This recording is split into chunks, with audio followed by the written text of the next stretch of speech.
V കുഞ്ഞികൃഷ്ണന്റെ പുസ്തകത്തിൽ Payyanur MLA T മധുസൂദനനെതിരെ ഗുരുതര ആരോപണങ്ങൾ. മധുസൂദനനെ ബൂർഷ്വാ രാഷ്ട്രീയക്കാരനെന്ന് വിശേഷിപ്പിക്കുന്ന പുസ്തകത്തിൽ താനാണ് പാർട്ടി എന്ന ശൈലിയിലാണ് അദ്ദേഹത്തിന്റെ പ്രവർത്തനമെന്നും ആരോപണമുണ്ട്. ഫെബ്രുവരി 4 നടക്കുന്ന പുസ്തകത്തിന്റെ പ്രകാശന ചടങ്ങിന് പോലീസ് സംരക്ഷണം നൽകാൻ ഹൈക്കോടതി ഉത്തരവിട്ടു.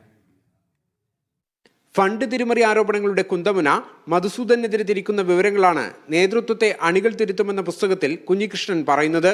പ്രതിസ്ഥാനത്ത് നിൽക്കുന്ന ടി മധുസൂദനന്റെ ഏകാധിപത്യ രീതി അക്കമിട്ട് വിശദീകരിക്കുന്നുണ്ട് പുസ്തകത്തിൽ. ആശ്രിതരെ സൃഷ്ടിച്ച് പാർട്ടിയെ കൈപ്പിടിയിലാക്കാൻ ശ്രമിക്കുന്ന മധുസൂദനൻ സഹകരണ സ്ഥാപനങ്ങളിൽ ജോലി പോലും താൻ നൽകുന്നതാണെന്ന് പ്രചരിപ്പിച്ചു. തന്റെ ശൈലി എതിർക്കുന്നവരോട് പകവച്ച് പുലർത്തുന്നതും മധുസൂദനന്റെ ശൈലിയാണെന്നും പുസ്തകത്തിലുണ്ട്.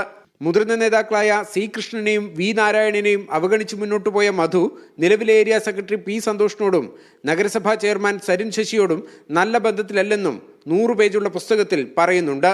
മധുവിനെ സംരക്ഷിക്കുന്ന നിലപാടാണ് നേതൃത്വം സ്വീകരിച്ചതെന്നും കുഞ്ഞികൃഷ്ണൻ പറഞ്ഞു വെക്കുന്നു. അതിനിടെ പുസ്തക പ്രകാശന ചടങ്ങ് അലങ്കോലമാക്കാൻ സാധ്യതയുണ്ടെന്ന് കാട്ടി കുഞ്ഞികൃഷ്ണൻ ഹൈക്കോടതിയിൽ സമർപ്പിച്ച ഹർജിയിൽ ജില്ലാ സെക്രട്ടറി കെ രാഗേഷിനും മധുസൂദനൻ MLAക്കും പയ്യന്നൂർ ഏരിയ സെക്രട്ടറി പി സന്തോഷിനും കോടതി നോട്ടീസ് അയച്ചു. മീഡിയ 1 കണ്ണൂർ.